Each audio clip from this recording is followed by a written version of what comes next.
And welcome, folks, to a special live edition of the 9 o'clock hour here on the Michigan Insider on the Big 1050 WTKA, online on the Big1050.com, and of course, over on the MichiganInsider.com. We told you we were going to be doing things bigger and better than ever on the Big 1050. And we brought this video studio to you with big intentions, with big guests, with the best guests. And we thought, what better way to kick it off than to welcome Michigan's athletic director to the studio. And he was gracious enough to spend some time with us here today. So glad that Michigan athletic director Warde Manuel came to the studio today. You don't do this very often. Warde, how you doing this morning? I'm doing great, Sam. Thanks for having me, man. This is I don't do it often, but this is fun. We talked about this and getting together for a long time, and I'm glad I finally made it and put it on my schedule to make it happen. But thanks for inviting me. All right, so I don't normally use notes, but I had to use notes to get your accolades together. So as I look at them, I see NACDA Directors Cup. So there's 4 top 3 finishes, including second place in 2019. Of course, the national championship in football last year, 2021 women's gymnastics national champs, multiple national championships in cheer and dance competitions, 5 national runner-up finishes in University of Michigan sports. You set Big Ten records and conference championships in consecutive years, 13 in 2022, 13 in 2023. I mean, just smashing the competition in Big Ten championships. One, I think the next closest is Penn State. I think they won, 5? So you're over double the competition when it comes to conference championships won in 2022 and 2023. So normally in this day and age, Warde, in the social media era, people are on social media saying, look at me. This is what I did. Yeah. I won all these championships. My programs are doing this and my programs are doing that. I don't see a Warde Manuel on. I don't see a Warde Manuel social media account. I don't see you on Twitter. I don't see you on the gram. I mean, why not? Why don't we see Warde Manuel more out front, more out, see your face in these social media spaces? Well, one, because I'm very proud of the accomplishments that have happened, but I'm really proud of the student athletes and the coaches. And my philosophy, having played sports, is that the student athletes and the coaches should get the credit. Now, I help set it up. I put things in place. I hire people. I support them. I do different things to make sure they have what they can to win. But ultimately is their performance. Now, I can mess it up too as an athletic director. But I just not my style, Sam. And I think, I appreciate you, talking about it. And that's probably when people recognize it, that makes me feel better than me having to pound my chest and tell people what I do. Our success speaks for what I do. And so when I hear that, I smile because there's a lot of effort that has gone into it. There's a lot of ups and downs that go into it. Hard decisions have to be made. But in many cases, it's just supporting the student athletes and the coaches. And that's how I live my life. And that's what I do as an athletic director. And it's driven success for the institutions I've been at, and especially at Michigan. So there's definitely a downside to not being out there as much, though, especially when it comes to negative narratives, right? Sure. People tend to tell your story for you. We have over the last 6 months or so seen you be out there more. Is that in response to some of the things that people have been saying? I'm curious, why have you been out there more lately? Is that just because you feel like you need to be, given how, the trend line of, hey, we need to be more promoting ourselves more? Or is it because, hey, it's a lot of people kind of telling your story in ways you feel like it shouldn't be told? The latter. I mean, for me, I represent the University of Michigan and our athletic department and our student athletes and our staff and our coaches. And in the conversations that I've had with people over the past year or so, the feeling is that if they're going to continue to attack me, they're attacking the department and they're attacking our kids in ways that just don't understand, don't have the information. And a lot of times I can't give the information. But a lot of the time, Sam, it is just so erroneous. The stuff that is being put out there about decision making, about my perspective, about how I look at things, about who I like and who I don't. And it's just, it got to the point of being ridiculous. I'm not going to respond to it individually, but I am going to talk about the things and the successes that we have done and we have had here at the University of Michigan. While certainly we've had our issues, and certainly I'm not perfect and haven't made perfect decisions, but the stuff that's out there that people put out there is just, it's so crazy at times that it borderlines on the ridiculous, but there are a lot of people who believe it. And I can't understand that. And all I could do is just go out and at times open up and answer questions that people have so that they understand that this is not something that that we're doing in any negative way. I don't think that way. Mm-hmm. I don't make decisions that way. And so for me, yeah, it is a reaction to the general sense, mm-hmm. not anything one thing in particular, but really just to be out there at times to actually speak the truth. Mm-hmm.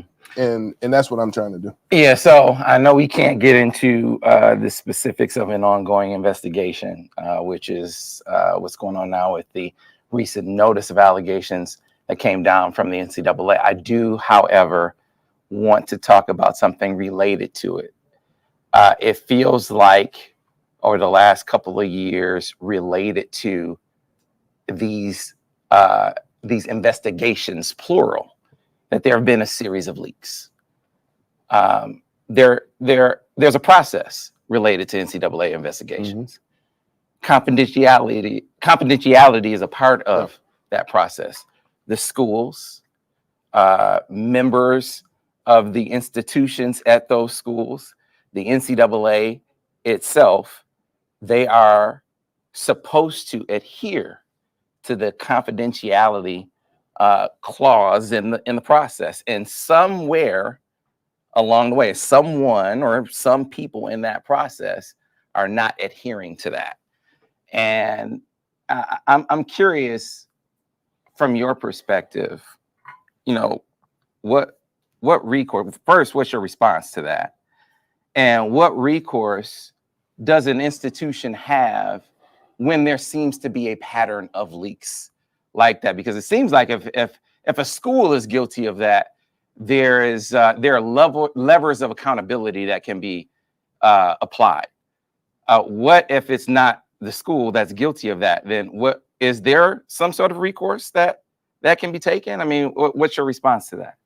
Well, first of all, I think it's wholly unacceptable and ridiculous that people who have the information or get information about what's going on are leaking it to the press and to the public. And we try to find it. We just don't let it pass. We actively try to find where are these leaks coming from. And particularly if it's on us. The problem, Sam, as you know, is it's hard to get to the bottom of it. Doesn't mean we're going to stop trying, because it really does not help the process. It doesn't help the University of Michigan to go through it. It doesn't help the NCAA. Whoever's leaking this, it is not helping what we're trying to do to resolve the cases.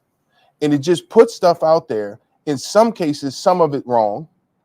Some of it I can't respond to when it's wrong. We are under a sense of not being able to talk about it publicly, but yet people are leaking things out there about the case. It's just disappointing and unnecessary and sad. It feels like, from a PR perspective, the court of public opinion and shifting narratives. It's one of the many ways that people use it to cast you in a certain light. It's one of the many things. One of the many things that they. I don't know if you take it that way, but it's certainly how it appears. Listen, I'm the leader of this athletic department, and that comes with a responsibility of anything that happens is something that I have to deal with. I don't shy away from that, Sam. I never have, and I never will. I face things head on, and I deal with things that are in front of me. But in some cases, for people to attribute things to me that other people did, to me is, quite frankly, just trying to push off the responsibility and not deal with the reality of what has happened and who has caused that. I can only deal with what happens in front of me. I can only play the hand that I'm dealt. I'm not dealing those cards with people and making individual decisions for them. So I don't take it. I don't accept people saying, well, Ward's to blame for this. If that's the context that they want to put it in, I'm not going to sit and accept it. Just like they wouldn't accept it if they were in the same situation. The same people who want to indict me for what's happening in the department, if they were sitting in this chair, guess what? They wouldn't either. They deal with it just like I'm dealing with it. And they would deal with it. And I'm just, in the way I'm dealing with that, you're disappointed that you have to handle something like this, that you have to deal with things like this. But the bottom line is you can't go back. You can't change time. It happens. Let's deal with it and let's move forward. And so, you have a feeling among some of your constituents. I count, Michigan alums, fans, people who love Michigan as the constituents who feel like, they feel like the source of these leaks might be trying to shape the narrative of public opinion in favor of the NCAA, and that this is to curry favor for the governance in a way that makes it seem like Michigan is the culprit here, is the villain here, and so they feel like this is battle positions need to be taken, a combative posture needs to be taken. Is an emotional response for those people is the one that is, it feels good. Why isn't an emotional response in because I'm trying to ask you a question that does not get to the meat of the specifics of a case, right? But I'm asking you about approach when you are dealing with a case and you feel like you have a case. Why isn't it the right answer just to fight, just to battle? Why isn't it just let's do war, let's sue, let's fight? Because that's what a lot of Michigan people just want you to do. Let's just fight them. Let's just sue them to the hilt. Let's just try to send them into bankruptcy. Let's just try to end the NCAA. Why isn't that the right posture to take at every turn? Because that's what a lot of Michigan people want you to do. Well, first of all, we're going to fight when we need to fight, but also we're going to, where we have made mistakes, we're going to admit them and deal with it. And so I don't want people to think, because we don't talk about it publicly and I can't, that we're not going to fight for what we think is right for the University of Michigan and for the people that are here. We are. But at the same time, we have to also understand, if we do things against the rules that we know are against the rules, we need to admit it and move forward and deal with it. And so there is a duality to that, Sam. There is the sense that you have a responsibility to adhere to rules that we say we're going to participate in. But when it gets to a point where we feel like it is over the top or we need to fight something, we certainly will. And so from that standpoint, I have people around me, we have advisors, we have people in the university that are discussing this. And it's not just Ward making a decision. It's a group that are thinking about how to handle these cases and handle the situations that come forward. And so for me, there are times that we're going to battle, but there are also times that we're going to say, we were wrong. We did. Gotcha. And that's the piece, that's the duality that we have to have. We just can't do it publicly. But I don't want, to your question, people to think that we just sit and accept everything that is thrown our way. Gotcha. All right. So let's rewind the tape, since we are sort of addressing narratives. Mm-hmm. I've heard you kind of discuss the perception of your desire to retain Jim Harbaugh. I don't want to belabor the point because I know you've plowed this ground before. But going back to 2020 all the way up to this departure to go to the Chargers, I mean, what was your posture with Jim? And let's just start with that initial decision in the winter of 2020, because I have my thoughts. I think I know how things went down. I think I know what the sides were, and I think I know where you fell in that. But set the record straight. I mean, where did you fall, and what were the voices you were hearing, and what was ultimately, what I know we know what the decision was, but what did you ultimately put to the side in order to go and make the decision that you made? Well, first of all, Sam, it was lonely because there weren't a lot of people other than me that thought I should keep Jim at the time. And those voices were loud.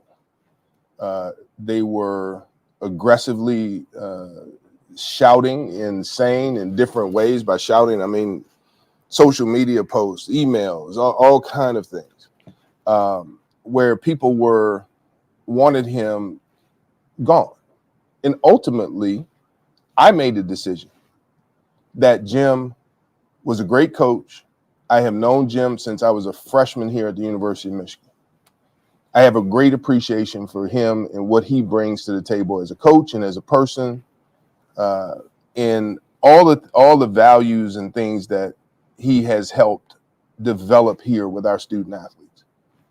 That one season didn't stop Jim Harbaugh from being a great coach, but apparently in other people's minds, it did.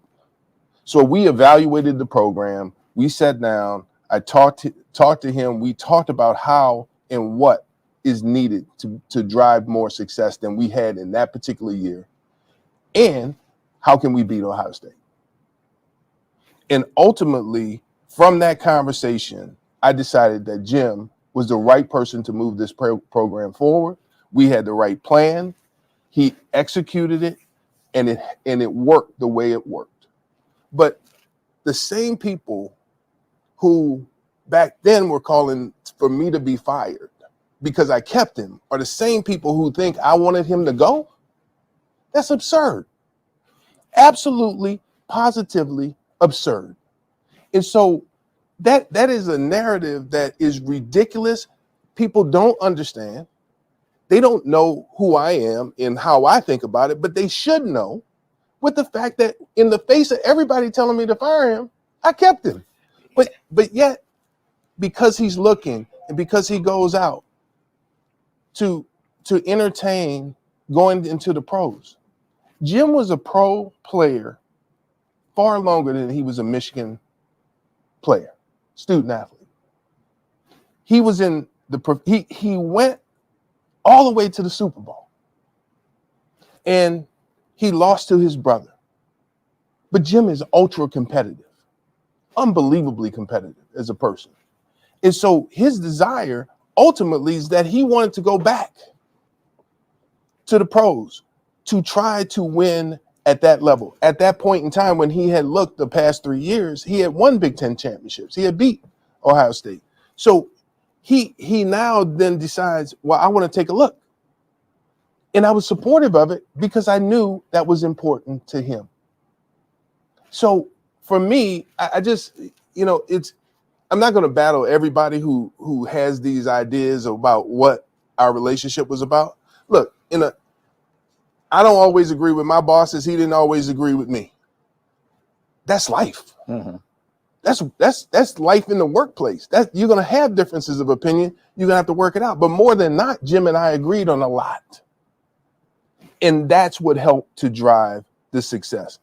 The partnership that we had, the things that we did together to help make Michigan football where it is today and to help him drive success, I'm proud of. And I'm not going to let anybody tell me what I think about Jim Harbaugh. And Ward wanted Jim Harbaugh to go. It's ridiculous. And quite frankly, I'm tired of it, and I'm not going to keep talking about it because I know that. Look, I was hesitant to even bring it up. It's just it's a passion for me because I can't. People who are not in the know, all of a sudden want to talk about the relationship and what it was like. Well, indulge me for 1 second. I was hesitant to bring it up because I knew it was something that you are tired of talking about. But I'm passionate about it, Sam. But it is revisionist because I remember there were a lot of former players who were on the whole time to move on. Yep. There were people in the upper levels of admin who were, it's time to move on. Correct. There were a lot of fans who were, it's time to move on. Certainly there were some who were supportive of retaining them too, but it wasn't like there was this unanimous, we need to keep Jim. There was the Hatfields and the McCoys. Yeah, but there were more people on the side of get rid of him for various reasons than I got messages to keep him. I can tell you that.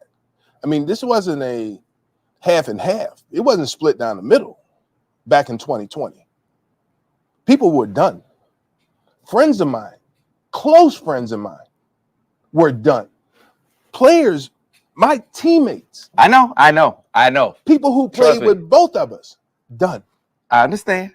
I remember. But ultimately, Sam, I made the decision that I made because I believed in Jim and his ability to coach and lead. So you said something, and then I'll move on after this because I want to talk about Juwan. I want to. I know. I got it. I want to talk about Juwan.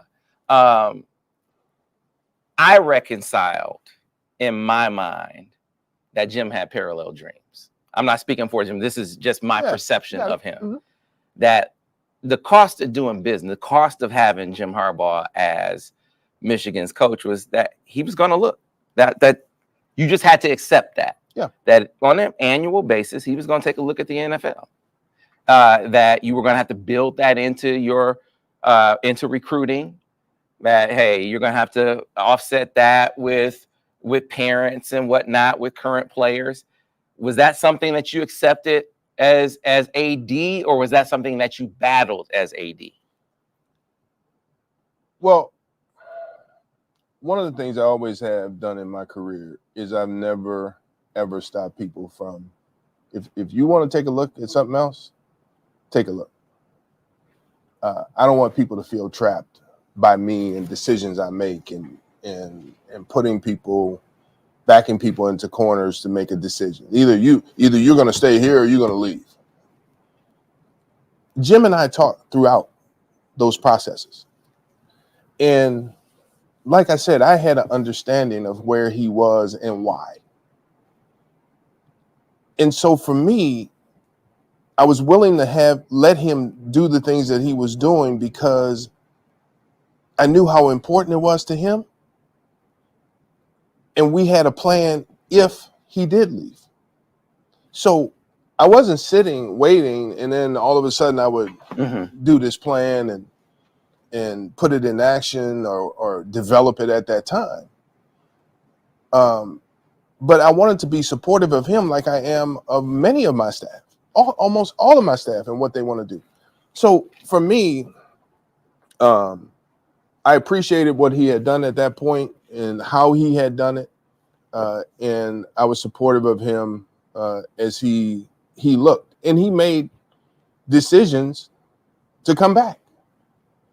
So, all the stuff that's out there, man, is just ridiculous. And again, it's not that we didn't have our differences. We did. Mm-hmm. But the feeling, the sense of people out there is just dead wrong about me not wanting Jim Harbaugh around and not doing enough to try to keep him. We did a lot to try to keep him. But the Chargers did a lot to bring him to the NFL. And so it is what it is. It's competition at the highest level. And as I told him when he called me, I said, man, I wish you luck. I'm sad for us, but I'm happy for you, and I wish you the best, and I'll be pulling for you. All right. We got to pay some bills on the radio, so we'll take this break here on the Michigan Insider on the Big 1050, WTKA on the Big1050.com. So we'll take a break on the radio and be back on the other side. On the stream, we'll stay right here with you. So, Ward, while we're in the break, we can certainly talk about you going over to young Mr. Sherrone Moore, making that decision to hand the reins to young Mr. Moore over there. Yeah. It's exciting times for him over there in Schembechler Hall. Well, it should be, yeah. I mean, it's coming up on Saturday that he will officially, coach his first game as the head coach of the program. And, you don't often get an opportunity to watch somebody perform in a role. And because of the circumstances, I had the opportunity to watch him on the sidelines as the acting head coach for 4 games. And I was impressed with what and how he managed and handled the team, handled the challenges that were thrusted upon him, particularly in the Penn State game. Mm-hmm. In the way that he was able to lead the team and organize everything and put the game plan together under all of that pressure that was on him and the team. It was just impressive. And Jim had talked to me before about, thinking Sherrone could replace him. And so that was an active discussion. It's like, if I go, it should be Sherrone. It should be Sherrone. Yeah. And I'm not a coach in waiting type of person. Mm-hmm. But it was after the Penn State game that I said to Jim, I said, I see what you see in him. I see what you see in him, and I really do have an appreciation for what he's doing and how he's handling himself and those kind of things. And so, but yeah, we had an active conversation about that as we do. I do it with a lot of my staff. Like, who, if something happened to you, who would it be? Mm-hmm. But Jim really talked about him early on, and after the Penn State game, I did see it, and Sherrone is doing an excellent job. I've been in meetings with him, with the team, with his staff. I've seen him on how he operates on the field during practice. We've seen him in 4 games as a head coach. Now we get to see him as not the acting head coach, is the head coach, and so I'm excited for him and his family, and I'm excited for the team. Yeah, man. Yeah, so we're gonna get into when we return. You know how much time we have left in the break? Shoot Ira a message and see how much longer we have in the break, because over in the basketball side of things, another hire, Dusty May. Yeah. That wasn't a hire that just came to fruition in a week's time, in a month's time. You have been vetting Dusty May. You have been watching Dusty May from afar. You have been evaluating him for a while. Yeah. Well, as I do in a lot of sports, I take a look and understand the landscape that's out there. You're watching games. And as I tell my wife, I'm not just watching games just to watch games. At times I'm watching people and coaches and how their style is. And I was impressed with Dusty the entire run the year before to the Final Four, and the way he handled himself, the way his team played. And obviously I wasn't thinking at the time, that I was going to make a change with Juwan, but it's just, you watch him. I watched others who I was impressed with as well. So the evaluation process doesn't just start the day you make the decision. It's over time, and you have a sense. I don't, the old adage was ADs have a list in a drawer. Well, I happen to have a list in my mind of different people that I'm impressed with at different sports. But in general, it was a great process, and to bring him on. Mm-hmm. And we are back, folks, here on the Michigan Insider on the Big 1050 WTKA, online at on the big1050.com. And of course, we've been on the stream. So before we went to the break, I brought up Juwan. That I know that was an emotional hire for you. A man, a player, an alum, near and dear to your heart, still near and dear to your heart. And I know that was a tough decision. So reflect for me about when you came to it and why you came to it, as much as you're willing to share publicly. Well, first of all, it was the hardest decision I've made in my career because of what you just said. A lot of respect for him as a person. I've gotten to know him very well over the past 5 years. Obviously was impressed with him as a player and what he had done at Michigan and in the pros, him as a person, going back to get his degree because he promised his grandmother he would. So you couldn't find a better person. Ultimately, though, Sam, I made the choice to make a change because I didn't like the direction we were headed. And I didn't think it was going to be any different this year. And so for me, with the support of the president, I sat down with Juwan to talk about it. I hadn't walked into that room thinking I was going to do it. I knew it was possible. I had that in my mind. But you hadn't made up your mind before the meeting. No. And I just felt that it wasn't going to be any different. And I felt that if that was the case in my mind, let's not drag this out.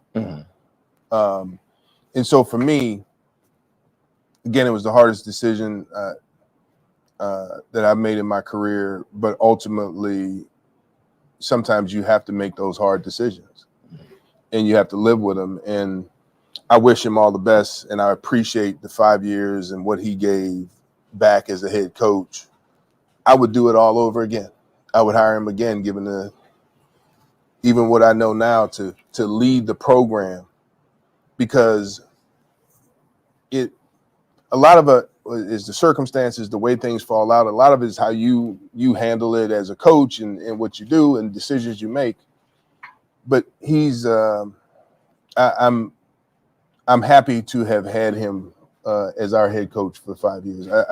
I think the world of him, and I hope he will get an opportunity in the pros to be a head coach, because I don't think one job defines what a person can be. Other opportunities may be better for him to thrive and succeed in a way that is at the highest level. And I think Juwan can produce that. So I hope he gets that opportunity either in the pros or in college. Yeah, an interesting insight into how you have to think as an athletic director, how people, when it comes to coaches and putting together lists. Shout out to my good friend Charles Ramsey. When Juwan was he had the dalliance with the Lakers a few years back, and they were courting him. Got a call from Ramsey. He said, because Dusty started out with Rams over Eastern Michigan, first job, and he said, yeah, my guy Dusty. This was before the run. This was before the run at FAU. Yeah, he was at FAU, but they hadn't gone to the Final Four. He said, my guy Dusty is. I got Ward keeping an eye on him. So even back then, even before the run, you're already keeping an eye on guys. So you got to have your antenna up for coaches across the country. This is what you have to do as an athlete. You got to be building your list of coaches, right? Well, right. I mean, those things you read at the beginning, you know, the way I drive success is not by sitting passively by. You know, I don't, you know, it's just not one of these things where you activate something immediately. You have to know the landscape in which you're operating, the people out there that you feel could possibly be at work with you at Michigan or wherever you are. And so there's a value in that, Sam, that I guess it's just the way I am. Mm-hmm. But I'm always curious about who's out there and what they're doing. And it's not because I want our coaches to be ultra successful. Mm-hmm. But at the bottom line is things change, things happen, and you have to be prepared. And so, yeah, Charles and I have remained friends since he worked at Michigan, and I worked at Michigan back in the day. And so he was talking to me about him, and then the opportunity happened that he made the run that they made to the Final Four, and everything was just impressive about him. And so we didn't even talk to the search firm until after Juwan and I talked, and I made the decision because I also believe that's the right thing to do Mm-hmm. and the right way to handle it. But once we did that Friday, had the conversation that Friday afternoon, early evening with the search firm, he was one of the ones that I immediately told them I was interested in seeing if he had any interest in Michigan.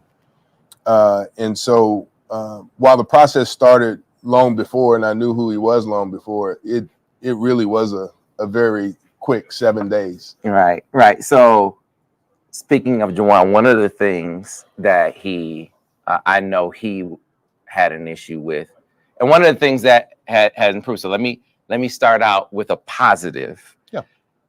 We had several players at this very desk that you're sitting at saying, hey man, NIL at Michigan has improved dramatically. They're like, oh my God, man, the opportunities here are amazing. Yeah.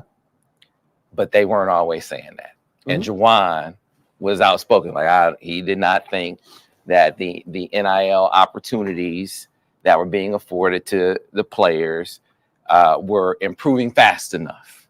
He felt like they should be improving at a more rapid pace. He didn't feel like Michigan was being aggressive enough NIL wise. So what I got to ask you, you know, at the advent of NIL, in its genesis, why not be uber aggressive? Because it felt like to me that was going to be the time where Michigan could level the playing field. Like all these schools in the South, I won't name any names. I'm from the South. I know you're from the South, but all these schools who could get down like they've been getting down forever. Well, now Michigan, who is always going to do things a certain kind of way, well, now Michigan can compete with those schools via NIL. And it wasn't that way out the gate. And so whether it's me feeling that way or fans feeling that way or even Juwan feeling that way, was that the right feeling? And what about that thought that, you know, Michigan was really conservative, and while Michigan is coming along, still not super aggressive NIL wise. What would you say to that perception about Michigan's NIL approach? Well, first of all, we have been talking about, I found notes back to 2019 where we started talking about NIL. And I have always been a proponent of our student athletes being able to use their name, image, and likeness to make money, to do things that they want to do, you know, with their names. And it starts as easy as jersey sales. We were the first ones to approve jersey sales for our student athletes and have that. But you have to remember at the time, in 2021, we had just started to deal with the first NCAA investigation. So for me, you know, there's this sense that, well, you're being conservative. There's two reasons. One, we had this NCAA issue, and so we What are we supposed to do? Go out, be ultra aggressive, break rules at a time where we're being investigated for breaking rules? Okay. And so, yeah, we didn't push the envelope like others pushed it, because we were dealing with something in terms of investigation where if we started to violate more rules, now we're adding to the rules violation. Okay. And then if I'm more aggressive and that happens, and then people go, well, why was Ward more aggressive? He should have known we were dealing with an NCAA investigation. Okay. All right. So all right. There's two sides to it. The second side is we didn't have that culture. And we still have donors who find it unacceptable to give money to student athletes. I keep saying to our donor base, it's okay. It is legal now. But you have to remember, I played for a coach in Bo Schembechler who would scare anybody who tried to give his players anything.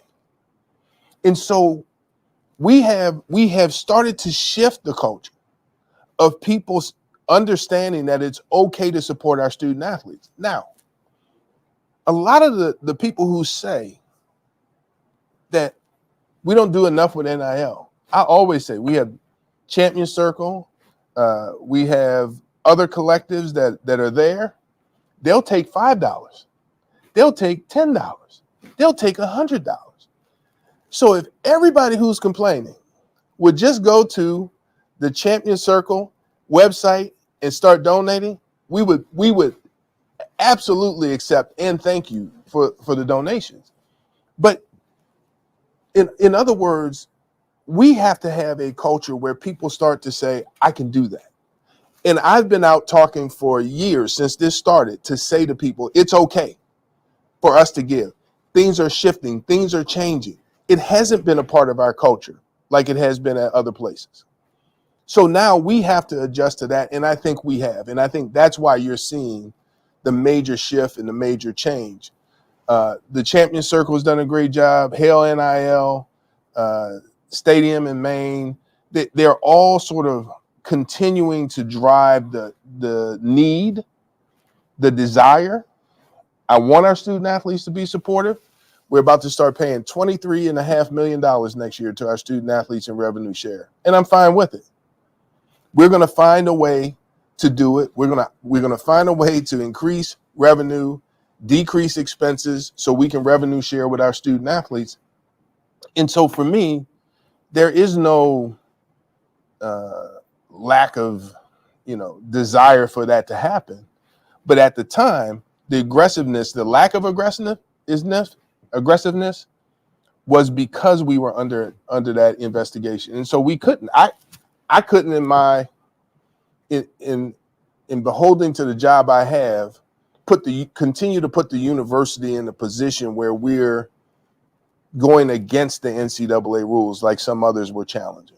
I got you. All right. So you mentioned 2030. There's so many things I want to get into with NIL, but you mentioned revenue sharing. We only got 2 minutes left. So let me use that to segue into that piece of it. Ross Bjork at Ohio State was talking about revenue sharing being on the horizon and, being forward thinking, saying, hey, you know what? These Olympic sports, we're probably going to be in a position to have to treat them more like club sports. Yeah. In the future. Is that a pivot that you see sort of happening across the conference, across the country? Is that a pivot that you see happening at Michigan? I mean, how do you see revenue sharing affecting the landscape across Michigan's athletic campus? Well, first of all, we're working through it right now. Me and my leadership team, our head coaches will be a part of that. And I've already started a conversation with them in August about it. The president, the board, our CFO, our provost, there are a lot of people that are involved in the discussion about how to do it and where we go as an institution with our athletic programs. We're not going to drop sports. I've said that to the board, and I've said that to our coaches. But we also have to realize we're in a different, we're approaching very quickly next year, a different way of doing things that with an added expenditure line on the budget of $23.5 million. Now, our budget last year, we came in at plus 200,000. So that gives you a sense of the magnitude of the addition. But now we're getting some extra CFP money, but that's in 2 years. That's not next year. So we'll offset a good chunk of that, a little bit more than half of that with additional CFP revenue. And so it is not as dire as the $23.5 million would sound, particularly in 2 years. Now, next year, we have to absorb it all. But I can tell you the university has been extremely supportive in their willingness to think about things in different ways, to be supportive. President Ono is absolutely supportive of trying to find a way to support our athletic programs. As you know, Sam, we have a budget that what we produce, we spend. The university, the state, they don't give us any money towards our athletic program. We don't even have student fees. When I was at Buffalo and UConn, we had both. We had university support and student fee support. We haven't done that here. That has been a luxury that maybe is going to change as we move forward. How it will and how much it might, the university may support us and think through is up to the plan that I'll present to the president and to the board. But ultimately, we want to maintain the strength of all of our programs. I believe in a broad-based program, and I believe in what we do in our Olympic sports, and also in football and men's and women's basketball and hockey, right? In the sports that produce revenue. So for us, there are going to be some difficult discussions and choices that we're going to have to make. But ultimately, the goal is to find a way to continue to have the success that we have across the board in as many sports as we can. And with 29 sports, Sam, we have a success problem. You read about the great things that we did last year and the year before. Last year, we won 7 Big Ten championships and still led the Big Ten. In terms of number of championships, we finished second in 9 sports. So we have at Michigan a success problem, right? Where are you going to cut? What are you cutting out? What programs are not, very good or don't matter? They all matter. They're all driving success. And I didn't even look at how many we finished third in, right? So for me, we're going to do everything we can do. We're going to maintain all the programs. We're going to do everything we can do to continue to support them at a level for them to compete for Big Ten championships. And I believe that if we compete for Big Ten championships, we're going to compete for national championships. Yeah, sustainability doesn't seem to. So it's not a problem for Michigan, not to speak out of your pocket, and not to speak out of not to speak for the future and the ongoing success. For your programs, like it's going to be easy, but it's just, you're fiscally responsible. The coaches, you have great coaches. They continue to recruit really well. Feels like it's set up for continued success, but you don't exist in a vacuum. Oh, no, right? There's no doubt. So you wonder how the landscape changing is going to affect things. I'll close out with this. Are there any discussions about merit-based compensation? I ask this question for this reason. I'm looking at this football schedule. I see in this first season of this new Big Ten, I see Michigan playing USC and Washington. I know it's not the Washington that we expected it to be, but Washington's on the schedule. Michigan's playing Ohio State, of course. They're playing Oregon. I mean, it's the monsters of the Midway.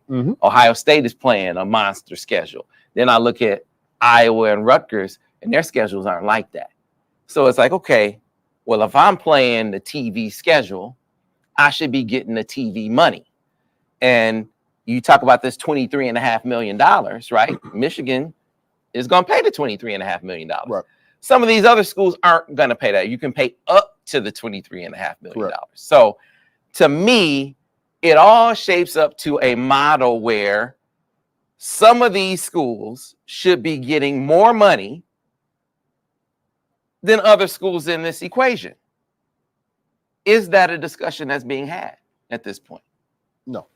No, we haven't had that discussion at this point. And I don't know if we will, but we have, I think, 5 or 6 years left on the TV agreement we recently signed. We started last year. CBS is coming in fully this year with it. We have been a league that always shares equally. That doesn't mean that it will always continue that way. But there's been no discussions that have been had at the Big Ten by me or separate with other schools to talk about pulling away or getting more money at this present time. We're gonna work with our colleagues across the Big Ten and figure it out as we move forward. But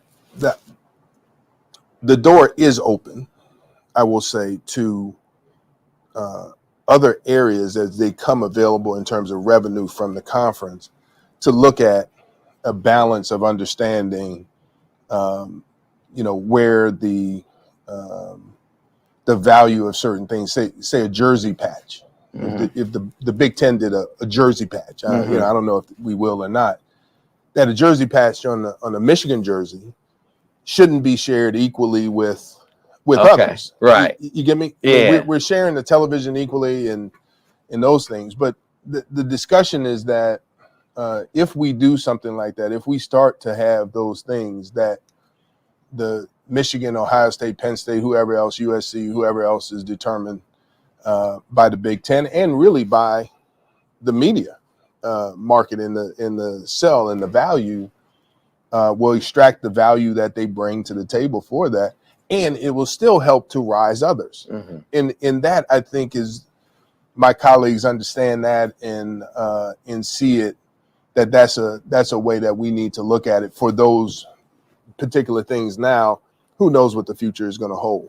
Yeah. But for now, there's been no talk, and I haven't brought it up. And yeah, well, I mean, but what you just said, that's something that there are ways to augment what's going on right now. Correct. In ways that make the schools that are driving the revenue in the conference make them more whole, right? Like should be being done. So we're out of time. Well, this just means that we need to do this again, man. Not to put you on the spot, but we need to do this again. So anyway, we are out of time, folks. Ward, appreciate you coming by, man. Thanks for having me, Sam. And I promise you, before the end of the year, we'll do this again. All right, there you go. He said it on tape. Folks. That's going to do it for us. Thanks for watching another edition of the Michigan Insider on the Big 1050 WTKA.